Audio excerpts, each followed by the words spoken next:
Bienvenue au podcast Sac du Car. Mon nom est Didier Orméjuste. Comme à l'habitude, je vais être accompagné par Marc-André Chaloux. Et ensemble, on va parler de la première moitié de saison des Alouettes. Oui, c'est déjà la mi-saison pour les hommes de Jason Maas qui ont une fiche de 8 victoires et une défaite après une autre impressionnante victoire le week-end dernier contre les Elks d'Edmonton. Je vais recevoir également Maxime Lavallée de l'équipe nationale de flag football masculine qui va prendre part au championnat du monde en Allemagne. Ça va commencer le 13 août, autant du côté des hommes que du côté des femmes. Alors, on va discuter avec Maxime de son parcours. On va faire le tour des actualités du côté des camps d'entraînement de la NFL. Il se passe beaucoup de choses et il va y avoir d'autres matchs préparatoires au cours du week-end. Alors, sans plus tarder, Guillaume.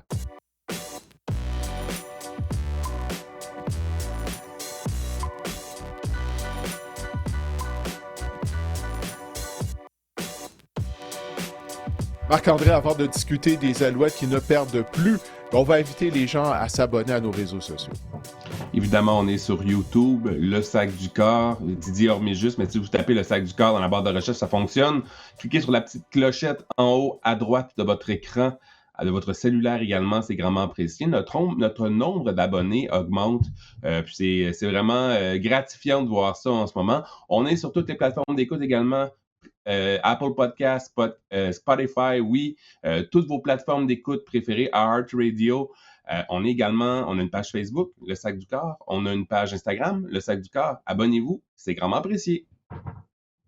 Oui, puis on vous invite à partager, bien sûr, nos publications sur les réseaux sociaux avec vos amis qui sont également des mordus de football, que ce soit des fans des Alouettes ou de la NFL. On vous invite également à participer au pool NFL 2026 du podcast Le Sac du Car. À toutes les semaines, vous avez juste à choisir l'équipe qui, selon vous, sera en mesure de gagner sa rencontre. Alors, le lien afin de participer au pool est dans la bio du compte Le Sac du Car, du compte Instagram. Également, vous pouvez trouver le lien sur la page Facebook et également, bien sûr, sur la page YouTube du podcast. Marc-André, comme je le disais, les Alouettes ne perdent plus. Ils ont été en mesure de venger leur seul revers de la saison. Tu verras, en début de saison, Montréal avait perdu à Edmonton contre les Elks.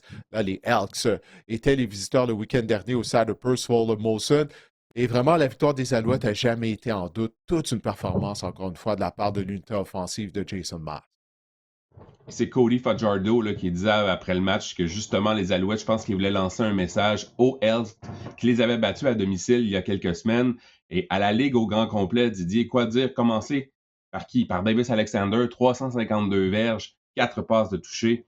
Il est le meilleur joueur de la LA canadienne en ce moment, si tu veux mon avis. Wow, oui, écoute, tu dois être le favori pour le titre de joueur par excellence à la mi-saison. Mais c'est ça, on est juste à la mi-saison. La seule chose qui peut dérouter les Alouettes et Alexander, je crois vraiment que ce sont les blessures. Parce que Alexander, tu sais, combien de fois on le voit décocher des passes sur son pied arrière, puis malgré tout, il est en mesure de lancer ces passes-là avec précision. Tu sais, Marc-André, là, c'est vraiment incroyable. J'ai quelques statistiques ici, là, de la première moitié de saison de Davis Alexander. Marc-André, il a eu 8 matchs de plus de 300 verges. 8 fois en 9 matchs, il a passé pour plus de 300 verges. 3 matchs de 400 verges ou plus par la passe. C'est vraiment impressionnant, là. Il est le meilleur carrière de la Ligue canadienne. Je crois qu'il n'y a plus aucun doute là-dessus, là. Non, pour plus aucun doute. Et que dire de Tyson Philpott? Je pense qu'il faut en parler. Encore 3 touchés. C'est quoi? C'est 131 verges, 10 réceptions, 3 touchés dans le dernier match. Lui, il s'était fait voler la vedette un peu là, par Fajardo qui avait marqué le toucher gagnant lors du premier match entre les deux équipes. Même Austin Mack avait connu un bon match. Là, vraiment, là, Tyson Philpott nous a montré à quel point il est... Lui aussi, je commence à penser que c'est le meilleur receveur de la Ligue canadienne. Ah ben oui, écoute, cette saison 2026, il y a un que doute là-dessus. Écoute, il est loin en avant de tout le monde, là. Tu sais, s'il maintient la cadence, il va pulvériser le record d'Allen Pitts pour le plus grand nombre de verges en une saison. Tu sais, s'il maintient le rythme, il va terminer avec plus de 2300 verges. Plus de Ça n'a pas de 2300 sens. verges, je pense à ça, Marc-André. Un tour du chapeau contre Edmonton, 3 touchés. Ça a été 4 passes de toucher du côté de Davis Alexander. Écoute, pour moi, ce sont les deux candidats au titre de joueur par excellence de toute la Ligue, là. Alexander et Tyson Philpott en première moitié de saison. C'est vraiment incroyable ce qu'ils sont en train de faire. Écoute, l'attaque des Alouettes, Marc-André, 8,1 verges par jeu en moyenne. Pense à ça depuis Hum, le début de la saison, énorme. 8,1 verges par jeu. Et là, on a une fiche de 8 victoires et une défaite à la mi-saison. C'est arrivé seulement 2 fois dans l'histoire de la Ligue canadienne que des équipes terminent avec des fiches de 16 et 2. Un dossier de 17 et 1, c'est jamais arrivé. 16 et 2, on avait vu ça quoi en 2023? Toronto avait fini avec une fiche de 16 et 2, mais on avait perdu lors de notre première rencontre éliminatoire. Et il y a les Elks d'Edmonton, les Eskimos à l'époque, en 1989. Ils avaient fini avec une fiche de 16 victoires et 2 défaites. Pierre Vercheval, Marc-André, faisait partie de cette équipe-là. Elle aussi, elle a perdu lors de son premier match éliminatoire. Je te jure, lorsque Pierre en parle de cette saison-là d'Edmonton, tu le vois dans son visage après toutes ces années-là, à quel point ça lui fait mal encore. Il comprend toujours pas comment une équipe qui peut avoir terminé 16 et 2, ben c'est ça, elle a carrément choqué en éliminatoire. Alors, on va voir si les Alouettes pourront joindre leur nom à ces deux équipes-là pour avoir la meilleure fiche dans l'histoire de la Ligue canadienne en saison régulière. Mais on espère que si les Alouettes terminent avec un dossier de 16 et 2, ben, qu'ils vont connaître plus de succès en éliminatoire que l'édition 2023 de Toronto et l'édition 1989 d'Edmonton. Là, qu'est-ce qui reste pour la suite? C'est quoi le défi, l'enjeu? Les enjeux pour les Alouettes en ce moment, c'est de ne pas être complaisant, j'imagine, parce qu'en 2024, on s'en souvient, hein, les Alouettes avaient une fiche de 10 et 1 à la fin du mois d'août. On a terminé la saison 2, 4 et 1. On n'a même pas accédé au match de la Coupe Grey. On avait perdu contre les Argos à ce moment-là. J'imagine que Ouais. Jason Moss a ça en tête. Puis écoute, c'est un rouleau compresseur en attaque. On n'a même pas parlé de Sneed et de Tice, qui sont des compléments incroyables à Philpott et Alexander, mais je pense que c'était ça le défi là, pour les Alouettes, c'est justement là, de garder la pédale au fond. Ouais, puis ça, c'est tout un défi, parce que là, tu vas te battre contre la nature humaine aussi, de ne pas avoir un relâchement, parce que les Alouettes, Marc-André, là, ils pourraient s'assurer du premier rang dans l'Est là, d'ici la mi-septembre. Là, tu sais. On va voir qu'est-ce qui va arriver, si Toronto va être en mesure de gagner les matchs, et si les Alouettes, naturellement, vont continuer de gagner après leur semaine de congé. Mais tout ça, ça s'enligne pour les Alouettes, s'assure du premier rang, s'assure d'une place en éliminatoire possiblement d'ici la mi-septembre. Alors, c'est toujours ça le défi. Même à l'époque, tu sais, des grandes équipes d'Anthony Calvius ou Mark Trestman, c'était ça le défi qu'on s'assurait du premier rang très tôt, tu sais, de maintenir le rythme, là, de ne pas s'asseoir sur ses lauriers en deuxième moitié de saison. Puis comme je disais, c'est de se battre contre la nature humaine. Puis, en tout cas, on va voir qu'est-ce qui va arriver, puisqu'il y a beaucoup de football qui doit être joué, mais qu'est-ce qu'on fait avec Davis Alexander? Tu sais, est-ce qu'on va le laisser dans les matchs Mhm. lors de la deuxième demi? La même chose pour Tyson Philpott aussi. Mais ça, on verra rendu là, une fois que les Alouettes se sont assurés du premier rang. Mais connaissant Jason Maas, on va essayer de garder la pédale dans le tapis. Puis je crois vraiment que c'est la chose à faire. Parce que combien de fois on l'a vu, que ce soit du côté de la Ligue canadienne ou de la NFL, Marc-André, quand les équipes, euh, ben c'est ça, enlèvent le pied là, sur la pédale en fin de saison parce qu'ils connaissent une bonne saison régulière. Après ça, c'est très difficile de repartir la machine en éliminatoire. Alors, comme je l'ai dit, on va voir, là, on est juste au mois d'août, mais si les Alouettes se retrouvent dans cette situation-là, moi, je suis certain qu'on va garder la pédale dans le tapis. Te souviens-tu d'une formation ou d'une équipe, d'une édition des Alouettes aussi dominante en attaque, Didier? Je réfléchissais à ça cette semaine, puis j'étais Mm. comme, depuis, mettons, les C, là, Calvillo, Cahoon, Copeland, ça, c'était des bonnes années des Alouettes en attaque. Écoute, cette attaque-là, Didier, là, c'est incroyable. Toi, dans ton souvenir, là, tu couvres l'équipe depuis longtemps, que tu te souvenir là, d'une attaque aussi prolifique, aussi explosive que ça. Ouais, ben, je pense que tu viens de dire à l'époque d'Anthony Calvillo. Tu sais, c'était une machine, là, cette attaque-là des Alouettes, en particulier lors des matchs à domicile. Je me souviens, les rencontres étaient terminées à la mi-temps, Marc-André. Les Alouettes menaient genre par 21 points régulièrement. La première séquence du match au Sappers Molson de l'attaque des Alouettes, ça se terminait tout le temps avec un toucher, puis ça prenait pas plus que 4 à 5 jeux. On traversait le terrain, Mhm. on atteignait la zone début. Dans le temps de le dire, les adversaires tiraient de l'arrière. C'est une attaque puissante. Je me souviens très souvent, j'écrivais mon reportage après-match à la mi-temps, régulièrement. C'est à quel point l'attaque des Alouettes était puissante. En passant, le record de concession, Marc-André, des Alouettes pour la meilleure fiche en saison régulière, 15 et 3. Et c'est une des formations de cette époque-là. En 2009, les Alouettes avaient affiché un dossier de 15 et 3. On avait été en mesure de gagner la Coupe Grey contre les Rough Riders de la Saskatchewan. Et tu me demandes, la dernière fois qu'on a eu une attaque aussi bonne, ben c'est ça, c'est durant cette époque-là, parce qu'en 2011, Les Alouettes, OK, Anthony Calvillo avait terminé au premier rang de la Ligue canadienne pour les verges par la passe. Jamal Richardson avait terminé au premier rang de la Ligue Ah oui. canadienne pour les verges par voie de réception. Et Brendan Whitaker avait mené la Ligue canadienne au chapitre des verges au sol. Alors, est-ce qu'en Wow. 2026, ça pourrait se répéter ça avec Alexander, Phil Pott et Travis Tice? Travis Tice, je crois qu'il est 7 verges derrière le meneur au sol présentement. Donc, il y a cette possibilité-là. Alors, je te dirais que oui. La dernière fois qu'on a vu une attaque aussi puissante des Alouettes, ben, ça remonte à l'époque d'Anthony Calvillo. Puis je pense vraiment en saison 2011, ça serait peut-être la meilleure comparaison. Et si on regarde le calendrier là, de la deuxième moitié de saison, ce qui s'en vient pour les Alouettes, bon là, on a 6 victoires de suite, on a une fiche de 8-1.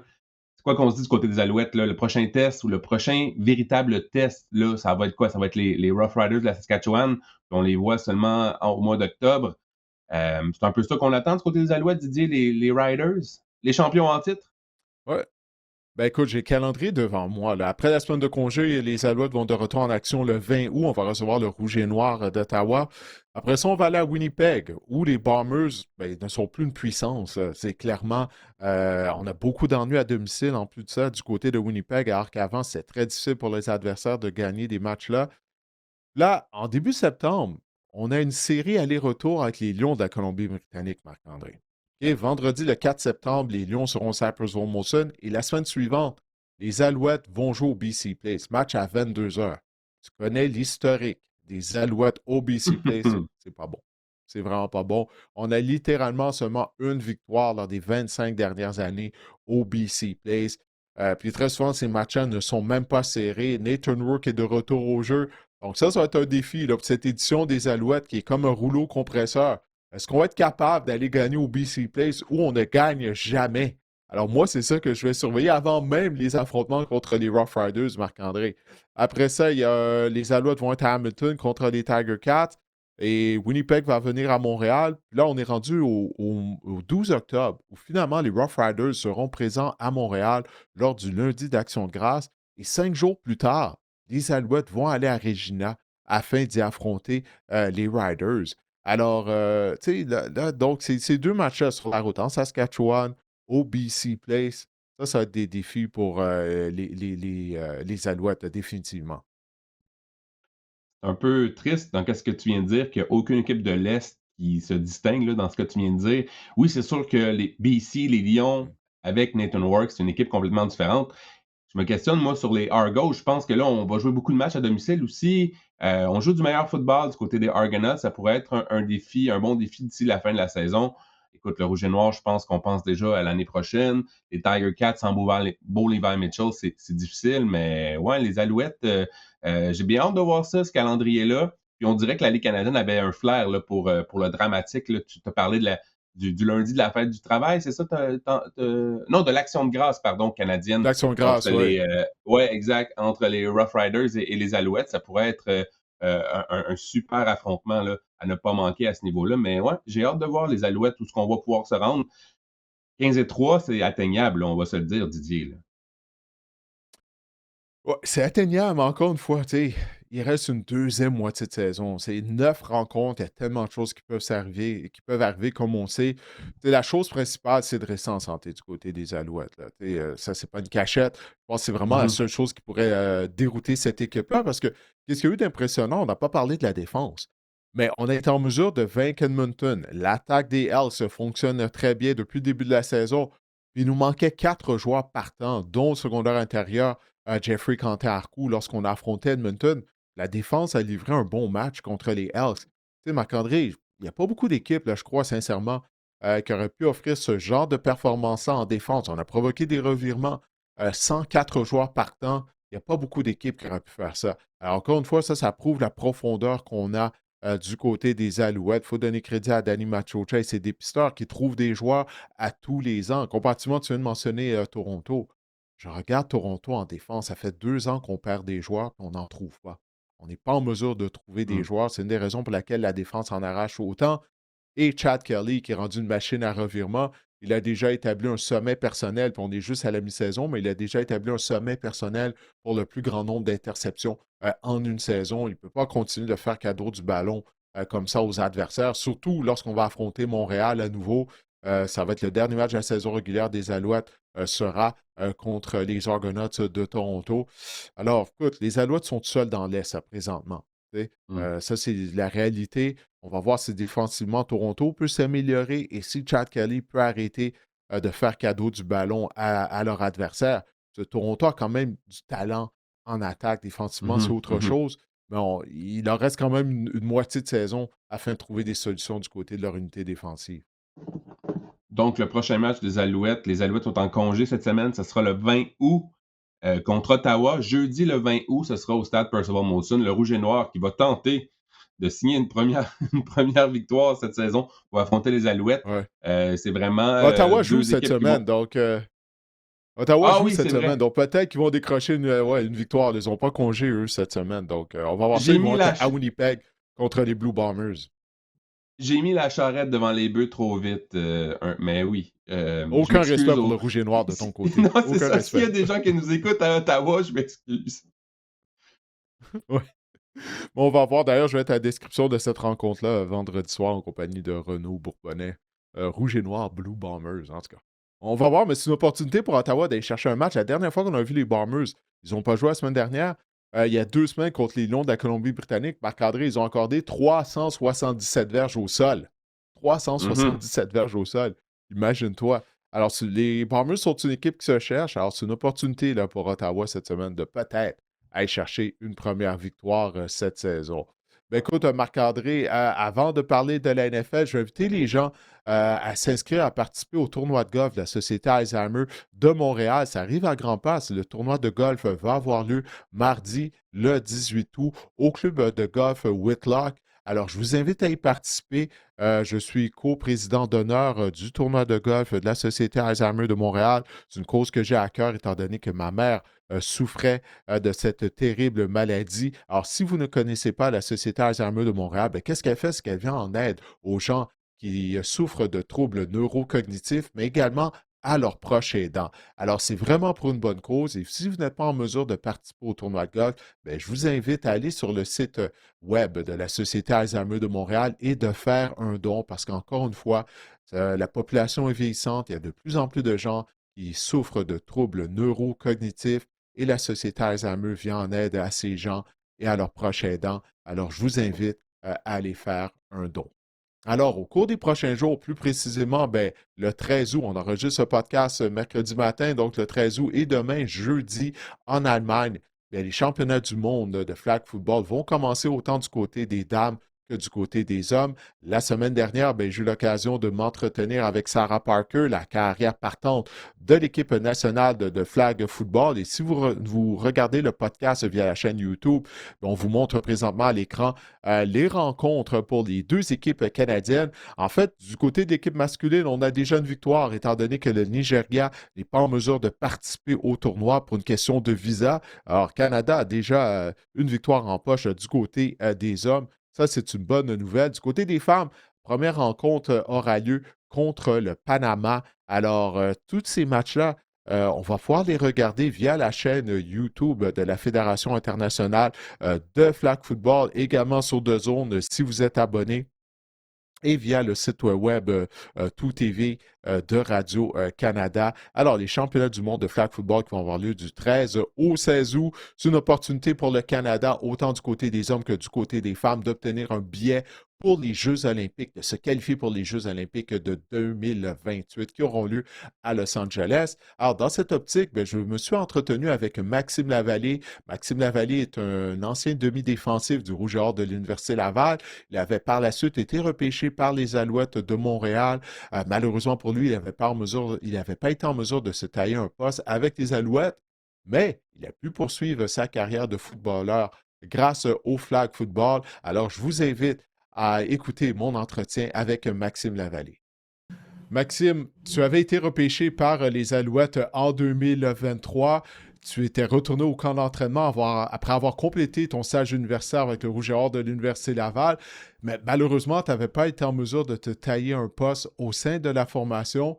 Mais tu as trouvé une façon de poursuivre ta carrière de footballeur avec le flag. Donc, dis-nous, une fois que ta carrière s'est terminée au football, comment tu as fait la transition au flag football? C'est pas une question. Moi, mon premier fois que j'ai joué au flag, c'était en 2024, en préparation pour mon dernier camp avec les Alouettes.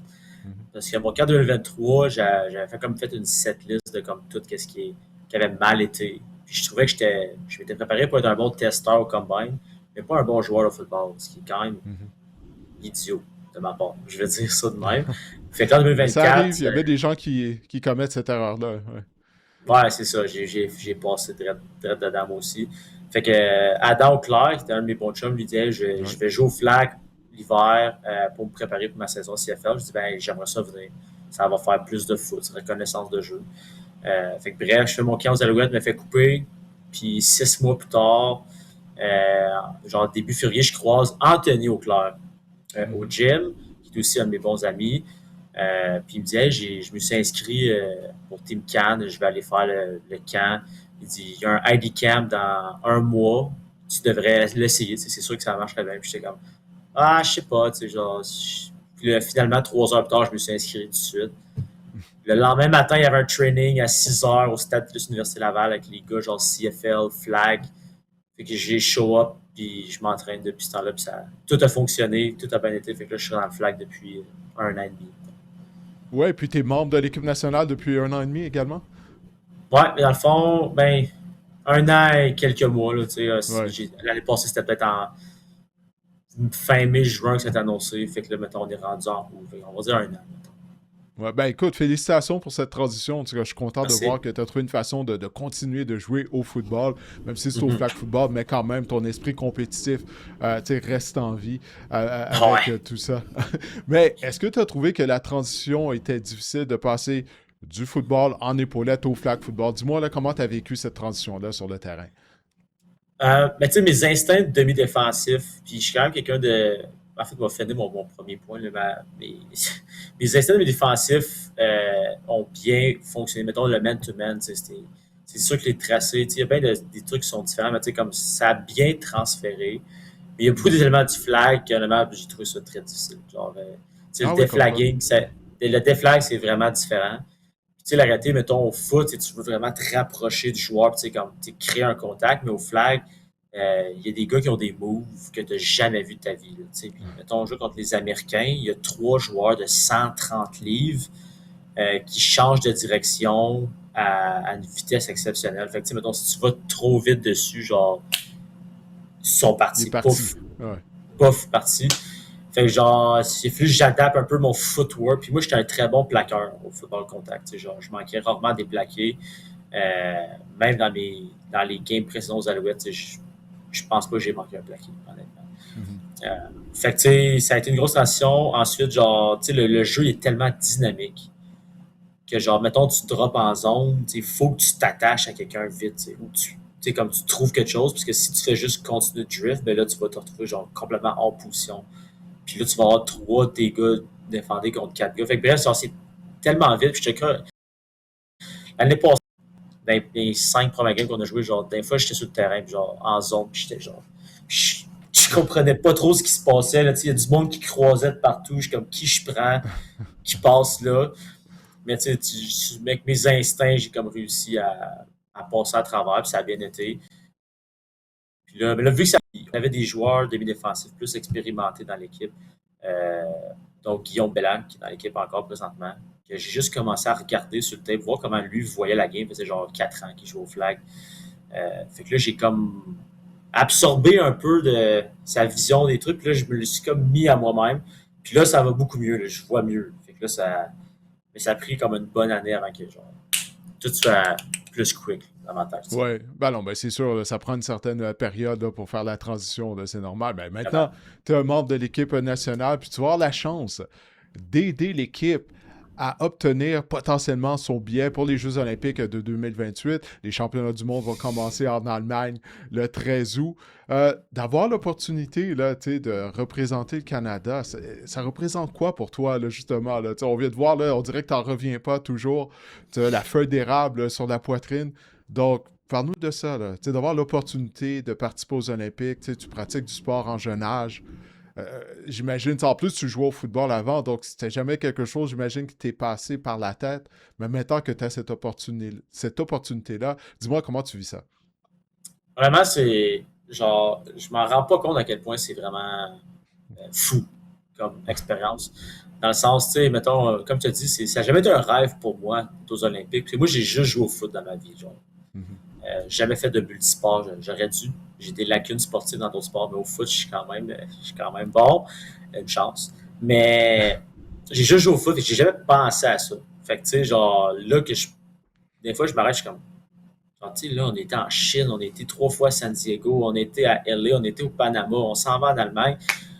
Je suis comme, ouais, c'est comme, dans quoi je me suis embarqué? Genre, c'est ben trop le fun ce qu'on fait en ce moment. Genre, tu sais, genre, on a ben trop de fun. Tu sais, c'est le même niveau, voire, tu sais, mettons le tournoi en Allemagne, ça va être voir la situation la plus compétitive que je vais jamais avoir fait face. Là, tu sais, puis j'étais dans des camps pro, j'ai joué universitaire, tu sais, j'ai joué dans des coupes Vanier. Mais tu sais, là, c'est tout le monde. Il y a 16 pays qui essaient de se qualifier pour les Olympiques, puis il y a juste, ben, en Allemagne, il y a juste 2 spots de libre, vu que les Américains Mhm. sont déjà qualifiés, eux, vu que les Olympiques sont Ouais, aérés. c'est le pays hôte. Ouais. C'est le pays hôte, exact. Fait que, tu sais, ça va être un gros événement avec beaucoup de pression, beaucoup de chaos, peut-être.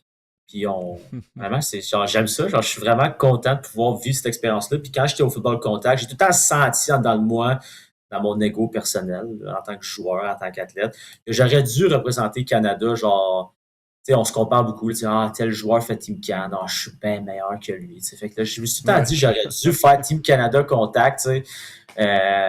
En même temps, ça peut peut-être me flatter un peu, là, tu sais, genre pour que je sois un. Je suis Max, c'est un bon joueur, t'aurais dû être là, puis c'est correct. T'as pas besoin d'être là en ce moment. Tu sais. Fait que là, de pouvoir le faire, finalement, c'est vraiment cool. C'est vraiment cool. Ouais, ben peut-être que tu avais raison, là. Tu sais, il n'y a rien qui arrive pour rien.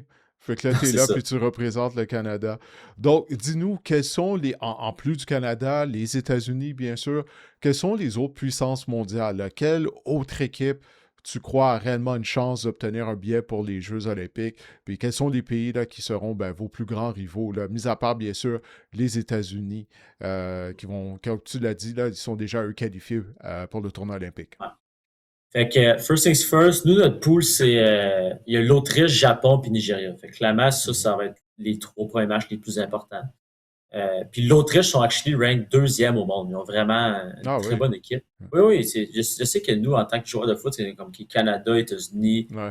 Je sais comme qu'au flag, c'est complètement différent. Là. Ça fait un ça. peu plus d'un an que je me suis mis à suivre le flag football. Puis tous les préjugés que j'ai, là, j'ai mis ça à côté. Là. Non, mais tu sais, même nous, ça paraît con, mais tu sais, mettons, les joueurs que nous, on voit professionnels dans CFL, NFL, ils ressemblent pas à des Autrichiens. Tu sais, Mhm. ça paraît con, mais tu Ouais. sais, qu'avec là, nous, on les voit, on est comme, il me semble qu'ils n'ont pas de l'air bons, mais tu sais, ils sont vraiment bons. C'est juste, c'est pas ce qu'on est habitué de voir à la télé, nous-mêmes, tu Ouais. sais. Fait que les Autrichiens sont rankés 2e au monde, ils sont dans notre pool. Fait que ça va être vraiment, c'est notre première game du tournoi en plus, fait que ça va être vraiment intéressant. Sinon, un pays qui est vraiment bon, c'est le Mexique. Ils sont incroyables, même. Pour Ouais, vrai, c'est ce que Sarah Parker, la carrière de l'équipe nationale, m'a dit au niveau féminin, ouais. puis c'est également le cas au niveau masculin. Ouais, ouais. Tu sais, mettons, les filles Canada, États-Unis, Mexique sont comme tout le temps 1, 2, 3. Puis là, l'année passée, Mexique a eu le upper hand dans les championnats du monde. Et malheureusement, dans les continentaux avec la game qui a été genre annulée. Ça avait compté ça. Ouais. Mais bref, c'est ça. Fait que là, puis les gars, ils ont fini 2e aux continentaux. Ils ont fini 3e aux derniers mondiaux. Fait que, mettons, le dernier mondial en 2024, c'était États-Unis, Autriche, Mexique. Fait que les autres, c'est des grosses équipes. Puis là, dans les continentaux cette année, l'Italie, l'Autriche en finale. Puis l'Italie, exemple, il y a beaucoup de joueurs NCAA qui ont joué NCAA, qui sont américains, mais de descendance italienne, qui jouent avec eux. Fait qu'ils ont vraiment des très bons Ah, joueurs. OK. Même Team France, ils ont une bonne équipe. Ils ont eu un gros changement dans leur organisation dans l'année passée. Je pense qu'ils ont congédié tout le monde, puis ils ont tout comme recréé l'organisation. Fait qu'ils sont encore en train de surmonter ça. Mais je te dirais Autriche, Mexique, États-Unis, c'est pas mal les tops. Là. Oui, définitivement. Puis, ce qu'il faut expliquer aux gens, j'en ai parlé avec Sarah, mais ça vaut la peine de le répéter. C'est pas la seule opportunité que vous allez avoir d'obtenir un billet pour les Jeux olympiques parce que l'année prochaine, en 2027 et même en 2028, il va avoir d'autres opportunités de qualification. Ouais, en fait, c'est cette année, dans le fond, les États-Unis sont déjà classés. Ouais. Fait il va y avoir 2 pays cette année admis. Fait que, considérant que les Américains, mettons les gars surtout, qui sont les meilleurs au monde, ils vont sûrement finir 1 ou 2, j'imagine. À moins d'une grande surprise. Fait que, tu sais, si tu es capable de te qualifier dans une médaille, puis il va y avoir une médaille or, argent ou bronze, ben, ça va être qualifié pour les Olympiques. Puis là, en 2027, il va y avoir les continentaux pour trouver les 16 pays pour les World Games en 2028. Puis là, ça va être le top 3 de ces World Games-là, excluant les 3 équipes déjà admises, qui va se qualifier pour les Olympiques, qui va être genre 1 ou 2 mois plus tard. Fait que c'est quand même un gros avantage live de se qualifier. Comme ça, tu as 2 ans pour avoir la meilleure équipe pour les Jeux olympiques et non nécessairement pour tout le processus. C'est les Américaines, filles, il y a plein de joueurs qui étaient plus vieilles qui ont juste fait, ben, regarde, on vous met de côté. Ils ont pris des jeunes. Là, je pense que leur carrière, elle a 17 ans pour qu'elle soit genre Oui. à maturité aux Jeux olympiques. Ils sont déjà qualifiés. Fait que, ils ont comme une différente stratégie. C'est quand même très smart. Oui, non, effectivement, effectivement. Ouais. Bon, ben écoute, Maxime, je te souhaitais d'obtenir ton billet, que vous allez obtenir vos billets pour les Jeux olympiques de 2028 dès cette année, dès ces championnats du monde. Je te souhaite la meilleure des chances, puis je suis content d'avoir eu l'opportunité de t'avoir en entrevue au podcast. Merci, Mario Didier, très apprécié. Passons maintenant aux actualités de la NFL, Didier. Tout d'abord, grosse nouvelle en provenance du Minnesota, alors que les Vikings du Minnesota ont nommé Kyler Murray comme quart partant là, pour débuter la saison régulière, et ça, même sans avoir vu vraiment une vraie bataille là, durant les matchs préparatoires. Didier, est-ce que ça te surprend? Non, ça ne me surprend pas. Puis écoute, on en a parlé, toi et moi, justement, lors de notre épisode à avant-goût de la section nord de l'Association nationale. On s'attendait à ce que Kyler Murray soit carrière partant là, au début de la saison régulière. C'est la raison pour laquelle on a acquis ses services durant la saison, mais le fait, durant la saison morte plutôt, mais le fait que Murray a été nommé carrière partant des Vikings, sans même qu'on ait joué un match préparatoire, ça veut dire que ça ne devait pas être si proche que ça, là, je crois vraiment, entre lui et J.J. McCarthy, où la décision était même prise avant le début du camp d'entraînement, puis on attendait juste de voir les deux performer pour confirmer notre décision au sein de l'organisation des Vikings du Minnesota. On va voir si Kyler Murray sera en mesure de conserver ce poste de carrière partant des Vikings. Puis c'est intriguant, là. J'ai bien hâte de voir l'attaque des Vikings. On en a parlé lors des dernières semaines, toi et moi. C'est quand même une formation qui a du talent. On rappelle que le Minnesota a tout de même terminé avec une fiche gagnante de 9 victoires et 8 défaites l'année dernière, malgré le fait qu'on n'avait aucune constance à la position de carrière. Maintenant, est-ce que Kyler Murray peut être ce carrière partant qui va jouer avec constance, qui va être productif du côté de l'attaque des Vikings? Moi, j'ai mes doutes, mais c'est intriguant. Alors, on va juste devoir patienter à la saison régulière réellement, mais j'ai également hâte de voir Murray lors des matchs préparatoires. Je ne sais pas à quel point on va lui donner du temps de jeu, mais j'ai bien hâte de voir ses performances au sein de l'attaque des Vikings. On a eu beaucoup de réactions, là, d'ailleurs, au sujet des Vikings dans notre avant-goût de la section nord, là, dans les commentaires sur YouTube. Les gens disent oui, mais enfin, Kyler Murray va jouer avec le meilleur groupe de receveurs avec lequel il a joué durant sa carrière. Mais il ne faut pas oublier, Didier, qu'il a quand même eu DeAndre Hopkins. Puis je pense qu'il y a un lien à faire ici avec l'attaque des Vikings. Je pense que Kevin O'Connell, il est intelligent. Je pense que justement, là, on a vu à quel point Kyler Murray a connu ses meilleures saisons avec un gars comme DeAndre Hopkins, où il pouvait lancer des ballons dans les zones profondes à Hopkins. Je pense que Justin Jefferson va en bénéficier grandement de ces ballons-là. Je pense que ça pourrait être une connexion qui pourrait fonctionner. Je l'ai dit dans notre avant-goût. Je pense que ça peut fonctionner. Le mariage O'Connell-Murray reste à savoir maintenant si Kyler Murray va pouvoir justement livrer la marchandise, va pouvoir aussi se concentrer sur le football. C'est un peu ça qu'on lui reproche aussi, son éthique de travail par le passé. On fait des blagues avec Call of Duty et tout ça, là, mais quand même, c'est pas un gars qui parfois mettait de l'ardeur au travail, c'est ça. Mais écoute, je pense que justement, là, le fait d'être échangé, ça peut avoir sonné une cloche en lui. Peut-être il va être mieux préparé aussi. J'ai hâte de voir. Moi, je pense que, comme les gens le mentionnaient, ça peut aller d'un côté comme de l'autre, les Vikings, mais c'est définitivement une formation fort intrigante là, cette année. Oui, C'est juste, je suis en train de penser à ce que tu disais au début, puis j'ai vu ça passer également sur les réseaux sociaux, quand les gens disent, ah, Kyler Murray, maintenant, il va jouer avec un bon groupe de receveurs, ça n'a jamais été le cas. Ouais, mais un instant, là, tu sais, les équipes des Cardinals n'étaient pas démunies de talent. Je me souviens bien, même au début de sa carrière, Larry Fitzgerald était toujours Mhm. là. Si je ne me trompe pas, les Cardinals ont participé aux éliminatoires avec Kyler Murray comme carrière partant, surtout au début de l'ère Cliff Kingsbury. Tu sais, ça allait bien. Puis qu'est-ce qui est arrivé en éliminatoire? Kyler Murray avait été tout à fait atroce. Si je ne me trompe pas, c'était contre les Rams, un match éliminatoire. Il avait été victime de revirements.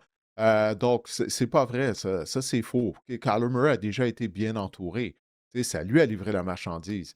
Euh, je le mentionne à toutes les fois que je parle de lui, mais c'est une réalité. En raison du fait qu'il mesure juste 5 pieds 9, il y a des ennuis à voir par-dessus la ligne à l'attaque des fois.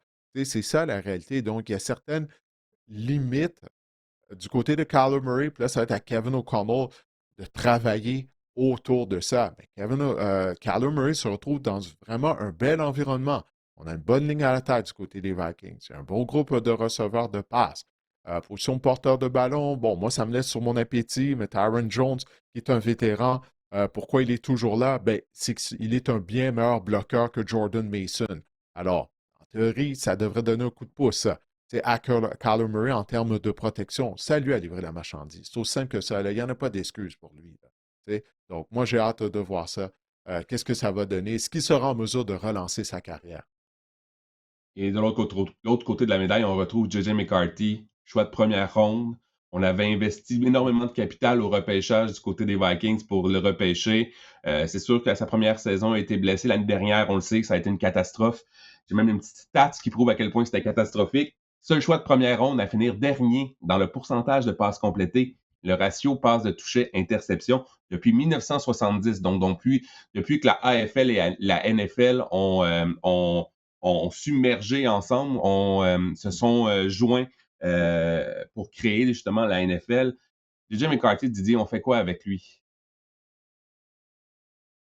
Ben écoute, on espère qu'il va pouvoir se développer.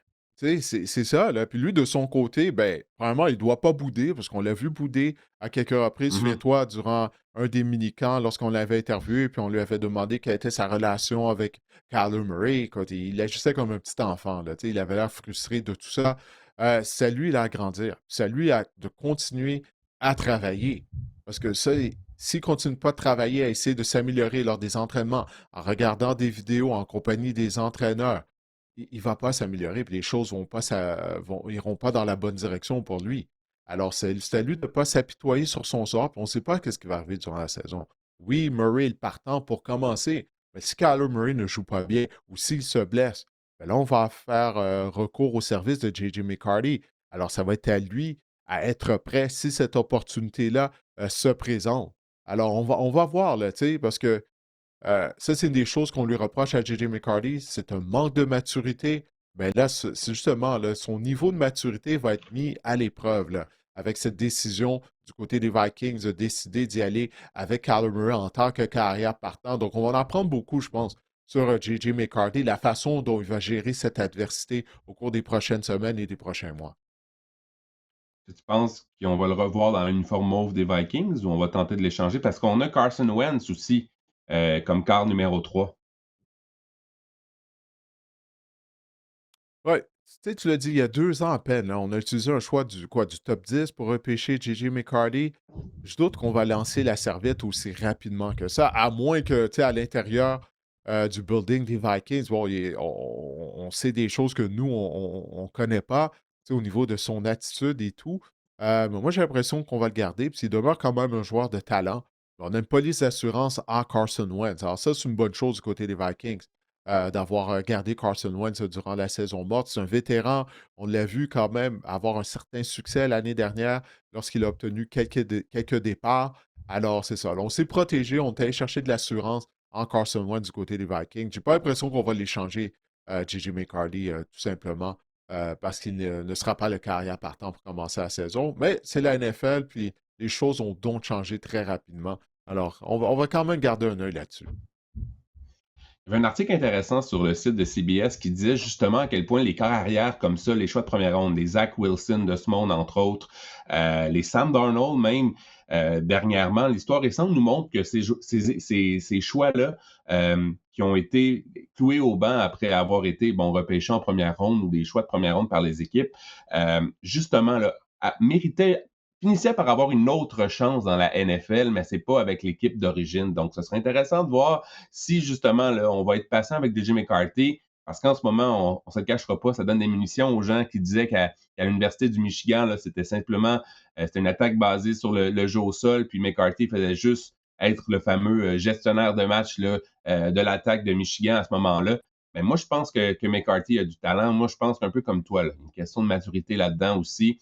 On le voit, là, Kyler Murray, tu l'as mentionné dans les entrevues au camp, il disait, bon, on n'est pas des amis quasiment, on est juste on est en compétition et tout. J'ai hâte de voir comment on va gérer la situation du côté des Vikings. Moi aussi, je ne serais pas surpris là, qu'on le voit en cours de saison, même si Kyler Murray connaît des ratés, ça se peut.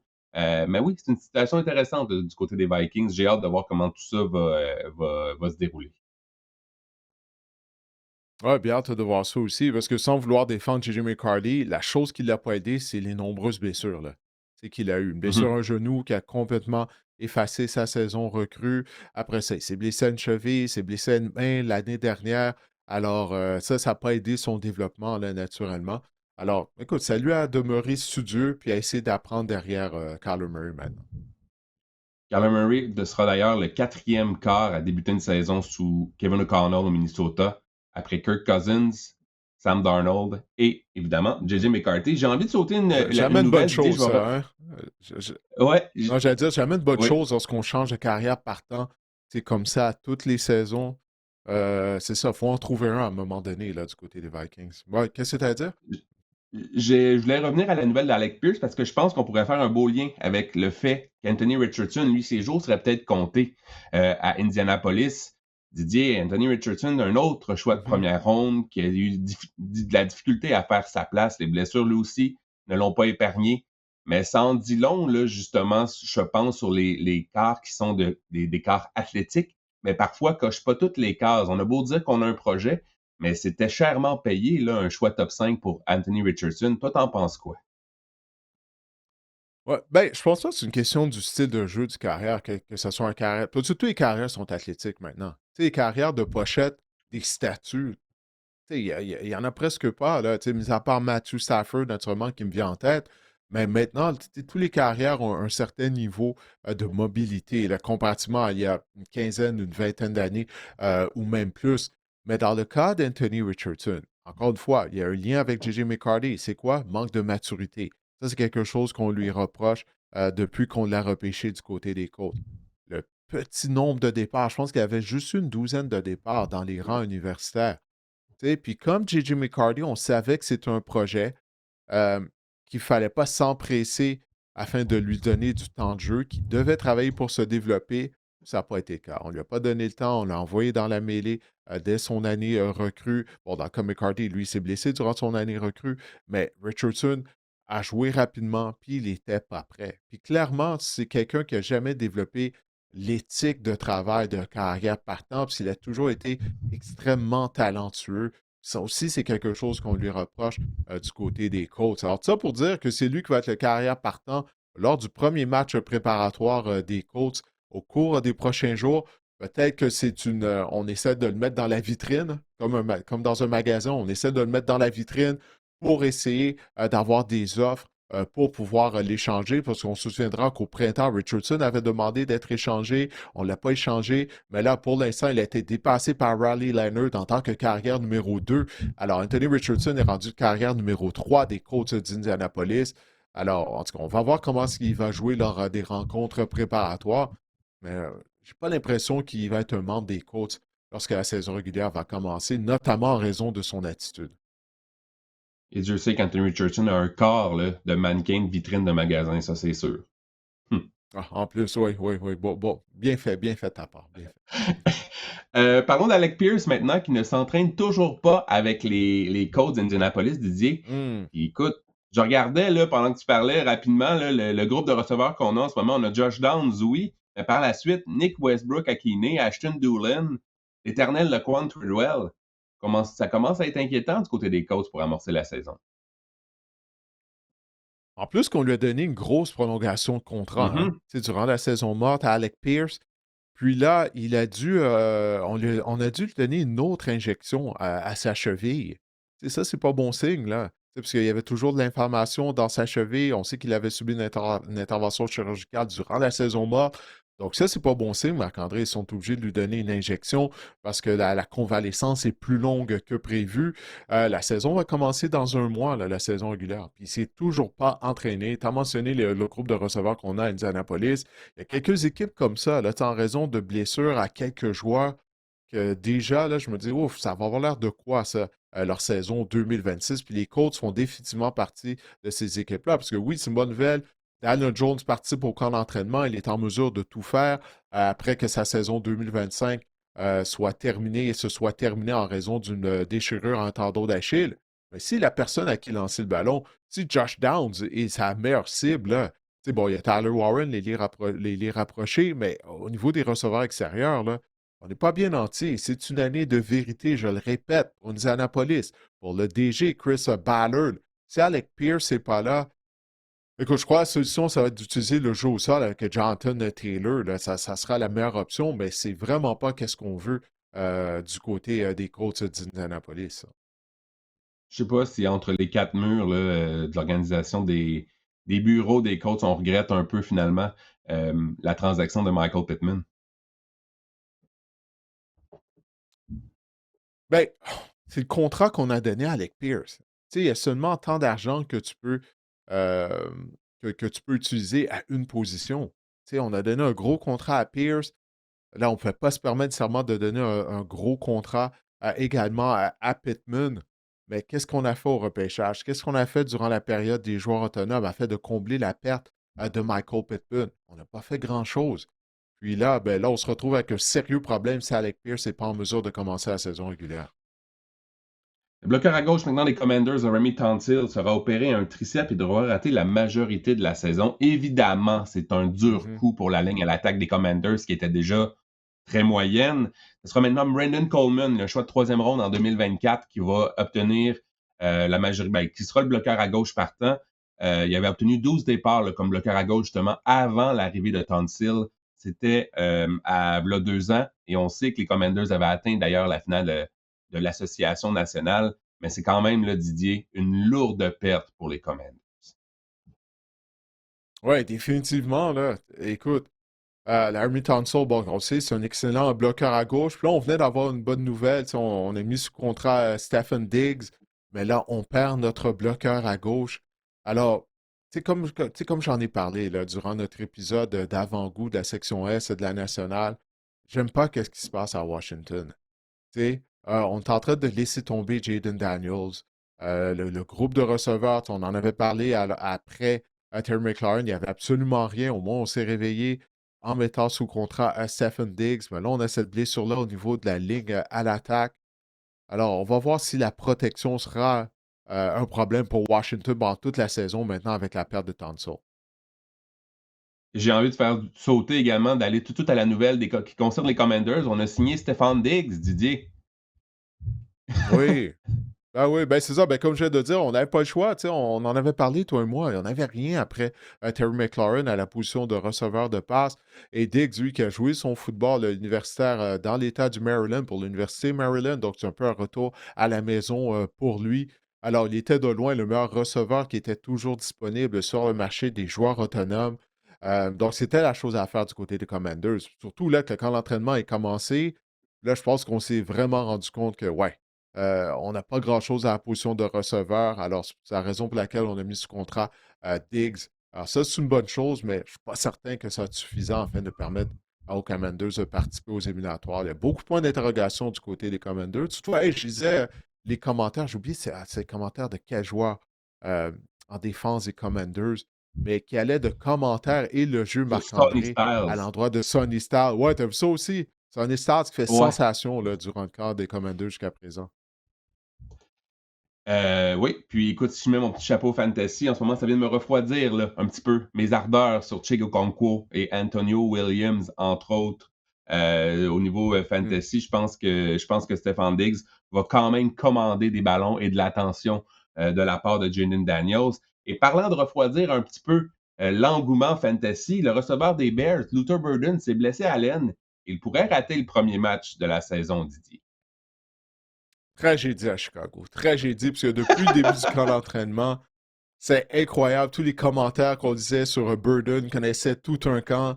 Là, tous les spécialistes du fantasy football nous recommandaient de le repêcher plus tôt qu'anticipé, qu'il allait connaître une saison magique. Puis là, ben, le train a été dérouté, Marc-André. Le train est sorti des rails avec cette blessure à l'aine pour Burden. Alors, en tout cas, on verra s'il sera en mesure de prendre part, s'il sera prêt pour commencer le début de la saison régulière. Mais pour l'instant, ben, son camp d'entraînement est déjà terminé. Fait que ça, c'est malheureux. Tu sais, un joueur de deuxième année, il y a de grandes attentes de son côté. Puis on va avoir besoin de tout notre personnel en attaque du côté des Bears. Défensivement, moi, je continue de croire qu'on ne sera pas très bon du côté de Chicago. En plus qu'on a perdu le service du maraudeur Kobe Bryant, anciennement des Seahawks de Seattle. Il s'est blessé, puis lui aussi va rater une bonne portion du calendrier régulier. Donc, on va devoir marquer des points là, du côté des Bears cette année, aucun doute. Donc, c'est malheureux pour Luther Burden, mais j'espère qu'il sera prêt pour le début de la saison régulière. Ça fait 2 ans d'ailleurs. L'année dernière aussi, à sa saison recrue, il avait raté le début de la saison en raison de blessures. Donc, il y a peut-être Oui, quelque chose, là. c'est vrai. Peut-être une tendance qui commence à se dessiner également. Et c'était Javon Kinlaw qui avait été élogieux là, Ah oui. envers Stony Styles. Voilà. Et les Lions, maintenant, ont perdu les services de leur centre Cade Mays. Blessé à un poignet, Mays sera absent pour une période de 8 à 10 semaines. Écoute, les blessures, là, ça ne lâche pas les Lions depuis 2 ans. On en a parlé de Cade Mays. C'est un solide joueur de ligne offensive. Là. Et dans une autre ordre d'idée, Isaiah Pacheco, lui, est blessé à un genou et Dan Campbell croit que le porteur de ballon pourrait prendre part au premier match de la saison contre les Saints. Donc, 2 blessures chez les Lions, encore une fois, Cade Mays et Isaiah Pacheco. Dans le Mhm. cas de Mays, là, je pense que c'est la blessure la plus importante là, des deux en ce moment chez les Lions. Ouais, on a mis Mays sous contrat, vient de marcher des joueurs autonomes. On sait que la ligne à attaque des Lions n'a pas été la même depuis la retraite de Frank Ragnow. Là, on espérait que Mays allait amener de la stabilité au poste de centre. Là, voilà que sa saison est principalement terminée. Ça, c'est pas une bonne nouvelle, là. C'est vraiment pas une bonne nouvelle pour les Lions de Détroit. On sait qu'on a déjà plusieurs blessés du côté de la défense. Tu viens de le dire, là. La saison n'a même pas commencé. Puis là, la liste de blessés est déjà là, d'une certaine longueur du côté de l'organisation des Lions. Il n'y a rien qui peut dérouter une équipe, Marc-André, aussi rapidement que des blessures au niveau de la ligne à l'attaque. Et la position de centre, c'est une position qui passe dans l'ombre, mais le centre a le carrière à établir la protection. Au moins, on met sur un vétéran en Jared Goff. Mais le centre réservé, c'est ce qui pourra faire le travail au niveau de la protection et tout. Afin de donner un coup de main aux gardes aussi. Sinon, c'est de la pression qui va arriver rapidement en plein visage de Jared Goff. Et on sait que Jared Goff, sous pression, ben, il a beaucoup d'ennuis. Alors ça, c'est vraiment une lourde perte pour les Lions. Dans le cas de Pacheco, bon, il semble qu'il pourrait être prêt pour le début de la saison régulière, mais de toute façon, Dan Campbell nous a déjà dit qu'on veut remettre le ballon le plus souvent possible à Jameer Gibbs. Puis Pacheco, je ne crois pas qu'il reste beaucoup d'essence dans son réservoir de toute façon. Selon les observateurs au camp des Lions, d'ailleurs, là, on dit qu'il n'est pas très rapide, Isaiah Pacheco. On se demande même, comme justement, là, s'il est au bout du rouleau. Et ça veut dire que Jameer Gibbs, là, sérieusement, on va remettre le ballon. Si on pouvait le mettre le ballon, quoi, 400 fois dans cette saison-ci, Ouais. écoute, ça va être incroyable. Et pour Kane Mays, là, il Est-ce a qu'il va tenir participé. le coup? Ouais. Ah, ça, c'est la grande question. C'est la grande question. Ouais. Mm. Et pour Mais venir qu'est-ce que tu as à justement dire sur à Maze? Kane May, c'est que il a seulement une fois dans sa carrière a disputé plus de 500 jeux en une saison avec les Panthers, mais avait quand même pas alloué de sac du corps depuis 2023. Donc, comme je le disais, c'est un joueur de ligne offensive solide. On a reçu une question de Fred Maheu, via Spotify. Il nous demande, selon vous, Matthew Stafford peut-il encore être un candidat au titre de joueur par excellence en 2026? Merci. Oui, pourquoi pas? La défense des Rams, elle va être meilleure, là. On a complètement remodelé notre tertiaire, en particulier position de demi-coin qui était la faiblesse de cette équipe-là.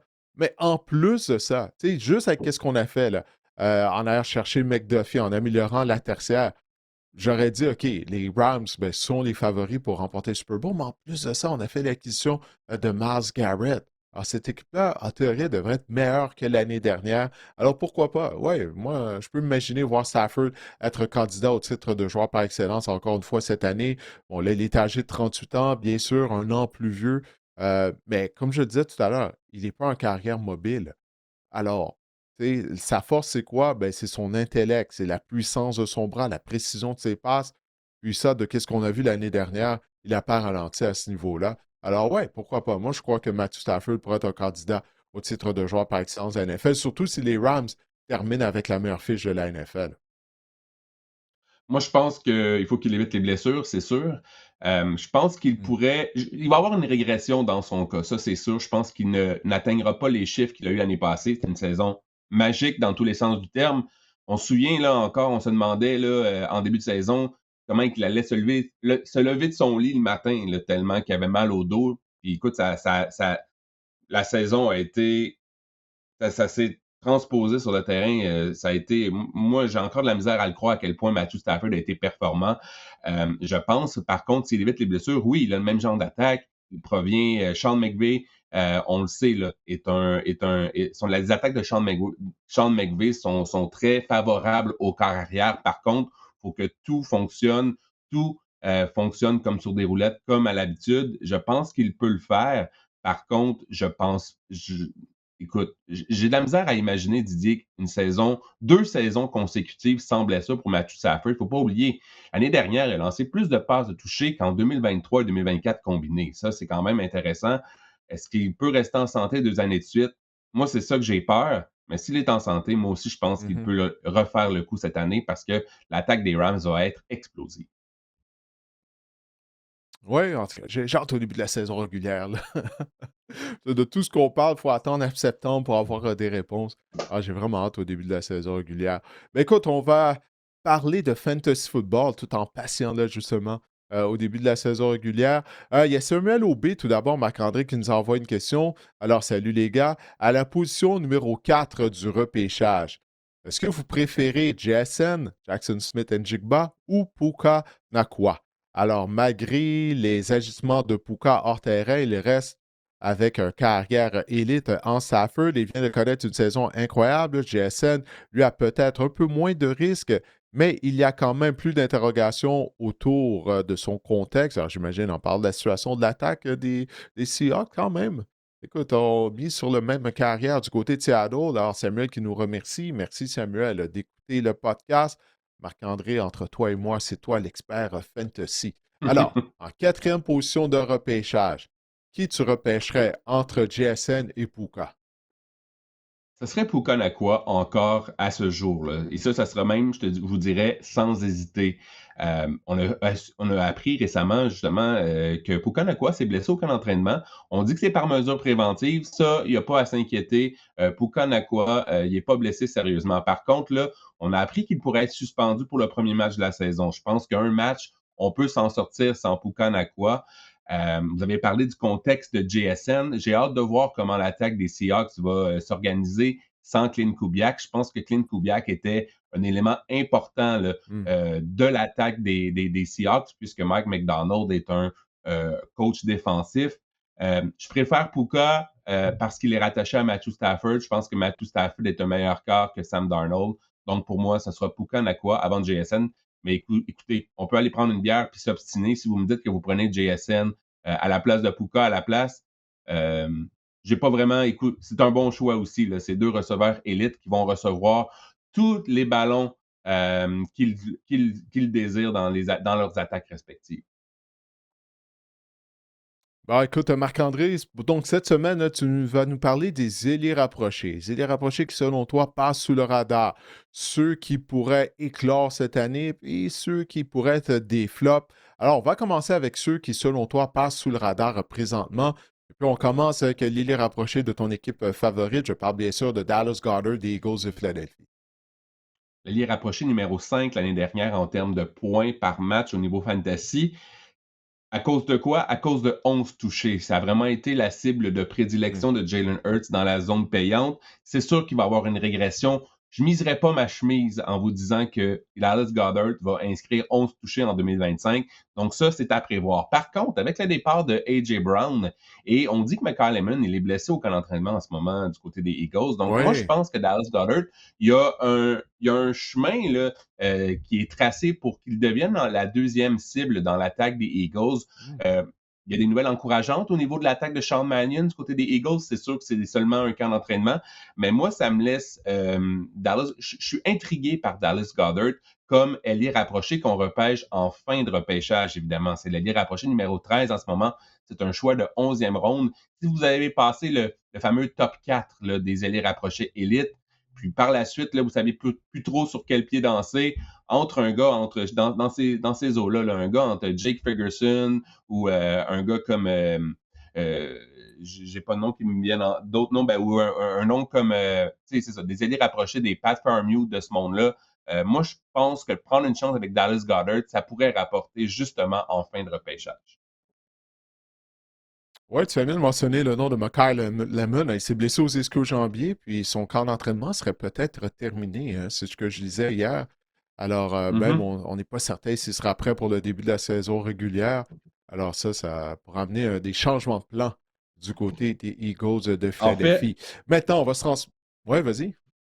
Non, mais je voulais simplement dire qu'en ce moment, c'est Dontavian Wicks qui connaît un bon camp du côté des Eagles, qui pourra être justement le receveur éloigné numéro 2 pour amorcer la saison.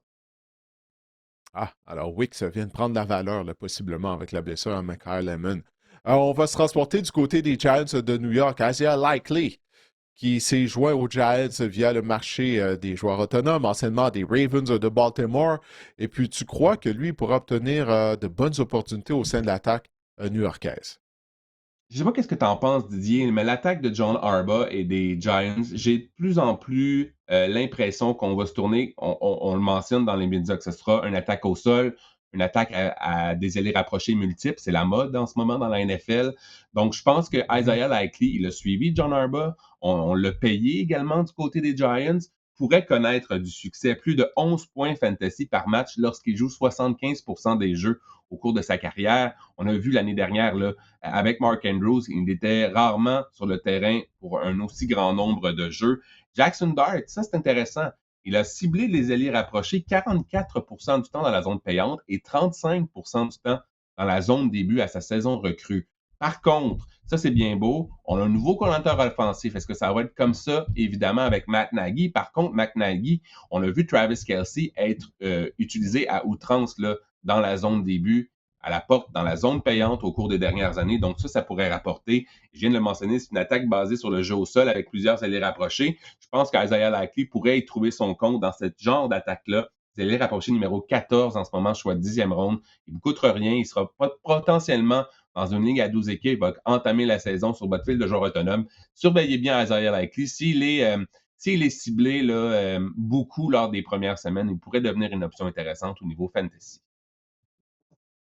Maintenant, quels sont les ailiers rapprochés qui pourraient éclore? Là? On pourrait assister à une éclosion de leur part cette année, selon toi. J'adore Colson Loveland. Je pense que tout est ça se destine là, pour être une année incroyable pour lui. On parlait de Burden, tantôt on parlait d'Odunze.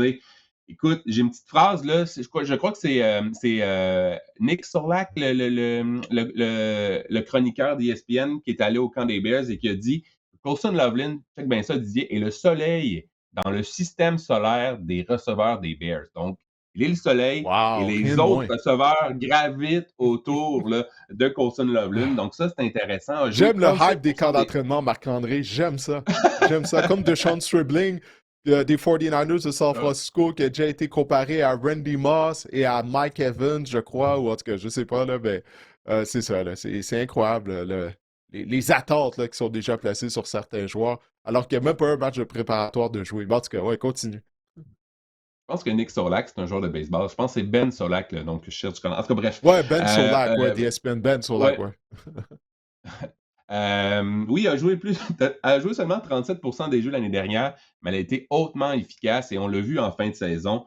Non, pardon, je me suis trompé. Oui, plus de 16 points fantasy par match à ses 5 derniers matchs en 2025, Colson Loveland, lié à une attaque top 10 qui est également favorable aux alliés rapprochés, celle de Ben Johnson.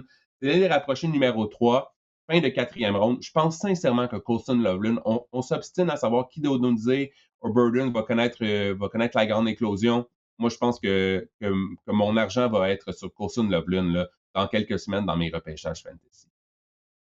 Ben, c'est pas fou. Écoute, Burden est déjà blessé.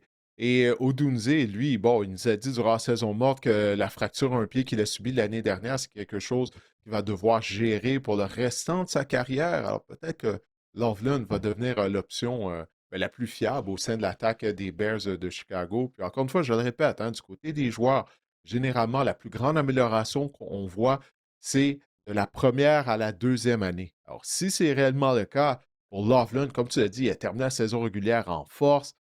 Ça pourrait être très intéressant là, pour ses propriétaires en termes de fantasy football. Et puis, est-ce que tu es aussi optimiste dans le cas de Dalton Kincaid des Bills de Buffalo? Dalton Kincaid, là, je me souviens, là, j'écoutais des matchs universitaires, là, puis je le trouvais tellement bon sur le terrain. C'est quoi? C'était à Utah, en fin de soirée, souvent à Mhm. 22 heures. Là, Utah jouait vraiment tard. Puis je comprends pas pourquoi que ça Moi, je suis fonctionne pas couché. dans la Moi, je suis NFL, couché. Didier. Ouais, c'est bon. Ouais.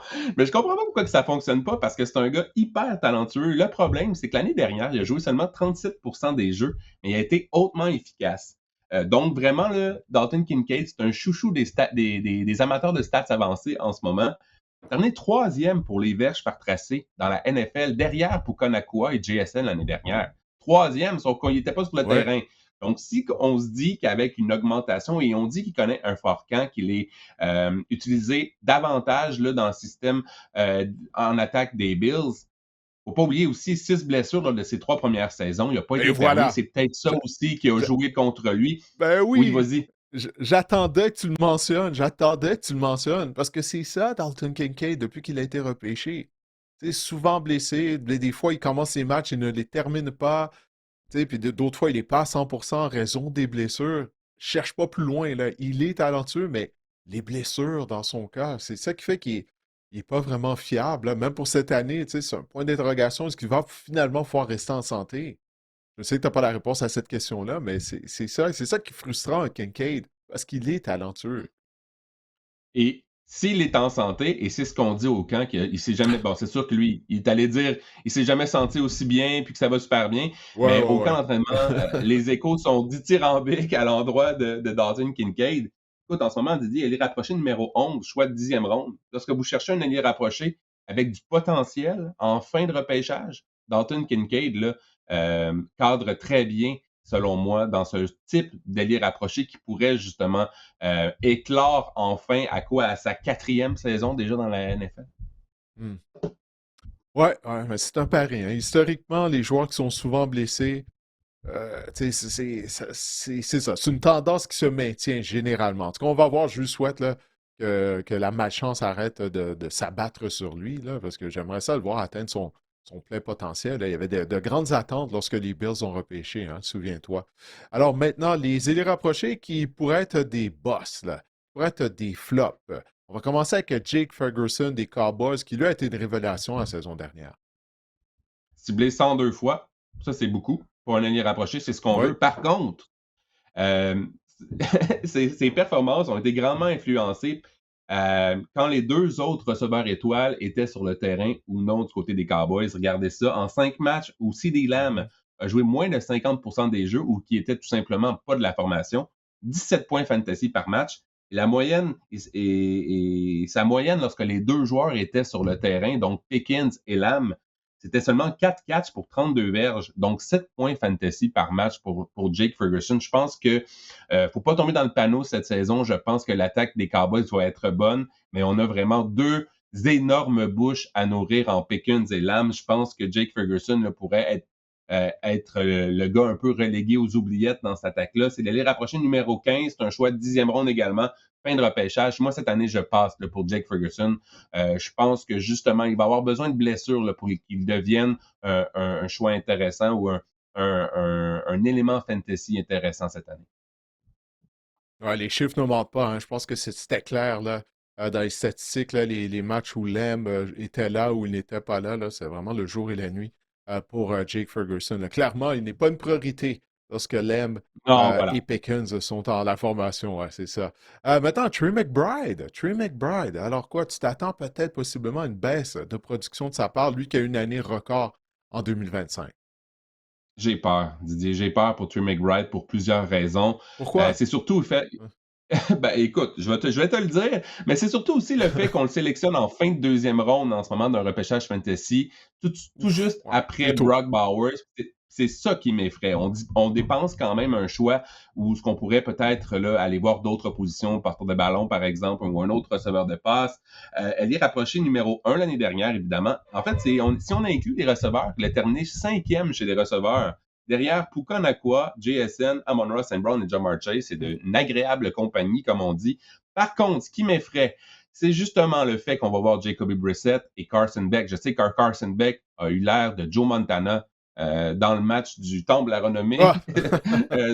dans le premier match préparatoire, mais ça m'effraie parce qu'on va voir Carson Beck, spécialement dans vos éliminatoires fantasy. Puis ça, j'ai bien peur que la production de Trey McBride va diminuer au mauvais moment. Également, le départ de Drew Petting, moi, ça me fait peur. Et l'arrivée de Nathaniel Hackett, on sait que Nathaniel Hackett, Ça me fait peur. ouais, Ouais. ouais, c'est ça. J'ai beaucoup que Drew Petting, on le sait, il utilisait l'allié rapproché à outrance. Il a connu de grandes saisons, Trey McBride, la grande éclosion. Nathaniel Hackett, j'ai eu...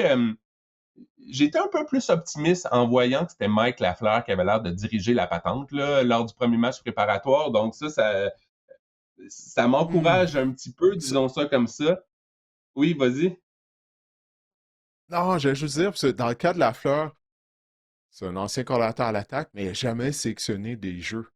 Donc là, c'est la première fois qu'il sélectionne les jeux. Et en plus de ça, c'est l'entraîneur-chef, donc il doit gérer l'opération au complet, en plus de sélectionner les gens en attaque. Moi, là, tout ça, ça m'effraie. Tout ça, ça me fait peur. En plus qu'il est secondé par Nathaniel Hackett, ce sont des Cardinals. Donc, je ne peux pas leur donner le bénéfice du doute. Moi, je me tiens loin de cette attaque-là cette année, là. Ben, c'est ça. Avec tout ce que tu viens de dire, le duo Brissett-Beck, Brissett, on le sait, qui le poivrait, là, qui utilisait qui lançait des ballons à outrance l'année dernière, je sais pas. On a repêché Jeremiah Love, c'est pour le faire jouer, c'est pour lui donner le ballon. On pourrait peut-être voir une baisse de régime de Trey McBride. Il y a beaucoup de drapeaux rouges pour Trey McBride. Et avec une sélection vraiment, là, je l'ai dit, choix de fin de deuxième ronde, il y a des questions à se poser. Il y a peut-être... c'est ça, je suis inquiet. Je vais dire ça comme ça. Je suis inquiet pour Trey McBride cette saison. Ouais, écoute, son talent est indéniable, ça, on le sait, mais c'est sa situation qui fait en sorte qu'on peut se poser des questions. Parce que c'est vrai que c'est tôt, la fin de deuxième ronde. Tu mentionnais le nom de Brock Bowers. C'en a un autre. Là. Bon, on le sait, Brock Bowers est tellement talentueux. L'année passée, sa saison a été déroutée en raison d'une blessure à un genou. Mais là, il est de retour à 100%, Marc-André. Et puis, c'est Clint Kubiak, le nouvel entraîneur-chef des Raiders. J'oublie là, exactement qu'est-ce qu'il a dit à l'endroit de Brock Bowers. Mais un peu là, comme les propos que tu disais, là, c'est de qui tu parlais, là? Tu disais, il était comme le Colton soleil du Loveland, le système solaire, soleil là. dans Ouais, ouais, ouais. Mais c'est ça, les Kubiak, planètes il est allé gravitent autour de Brock Bowers aussi. autour de Loveland, c'est ça, ouais, ben c'est ça, Kubiak, peut-être commentaire et élogieux à son endroit. Je disais également des articles de gens qui couvrent les Raiders. Apparemment, là, il connaît tout un camp d'entraînement. Là. C'est le Brock Bowers qu'on avait vu durant son année recrue, peut-être même amélioré. En tout cas, Bowers, Mais, décidément, il faut l'avoir dans notre mire pour le Fantasy cette année. il part très tôt aussi, mais je préfère Clint Kubiak. Je préfère Clint Kubiak que le duo Ouais. Hackett-Lafleur en ce moment. Si j'ai Oui, des oui, jetons à mettre absolument. quelque part. Absolument. Oui, absolument. Bien qu'on ait jamais vu Clint Kubiak en tant qu'entraîneur-chef, ça n'a pas d'interrogation, mais moi aussi, je vais le prendre bien avant le duo Lafleur-Hackett. Je vois ça comme toi. En tout cas, j'ai hâte que ça commence pour de vrai, Marc-André. Mais il va y avoir des matchs préparatoires ce week-end. On va voir quels seront les joueurs qui vont obtenir du temps de jeu. Alors, ça va être à surveiller tout ça du côté de la NFL. Puis ça va nous Et, donner des choses à parler lors du prochain et la épisode. semaine prochaine, je vais faire les joueurs là, qui se sont illustrés au camp là, au niveau fantasy, là, les Risers en bon québécois. On va pouvoir parler Hmm. là, de Zan Tribling, entre autres, qui est la réincarnation de Randy Voilà. Moss en ce moment, pour l'entraînement des Niners. Ouais, le hype team du camp d'entraînement. Exact, le Et puis il hype. y a Wow. Colonel Tate. Colonel Ah Tate, lui ouais. aussi, là, ça commence à être Moi, je suis démesuré. vendu, Là. là. Écoute, moi, Moi, j'avais mes réserves. Je me disais, écoute, il était même pas receveur numéro 1 à Ohio State, tout ça. Mais en tout cas, pour l'instant, on dirait que les Titans Les ont fait le spirales bon au choix, ralenti là. de Cam Ward. Ouais, c'est ça. Ils sont en train de m'éblouir, là. Ils sont en Jordan train de me Tyson faire aussi. franchir. Ouais, Jordan Tyson aussi, ouais, t'as vu les vidéos de lui quand il court ses tracés de passe. Ouais. Tu sais, J'essaie de c'en a pas un trop autre, là, que me laisser les gens. influencer. Non, c'est ça, moi aussi, là, mais tu sais, quand on le voit, tu sais, faut admettre que ces gars-là sont talentueux. On va voir qu'est-ce que ça va donner lors des matchs, mais même les reporters qui couvrent les Titans disent que Tate, écoute, là, il échappe rien là, depuis le début du camp d'entraînement, apparemment, en tout cas. On va voir, là, parce que là, c'est, comme je le disais, là, le hype commence à être démesuré, autant dans le cas de Tyson que de Tate, mais qui sait, on verra bien une fois que ça a commencé pour de vrai en saison régulière.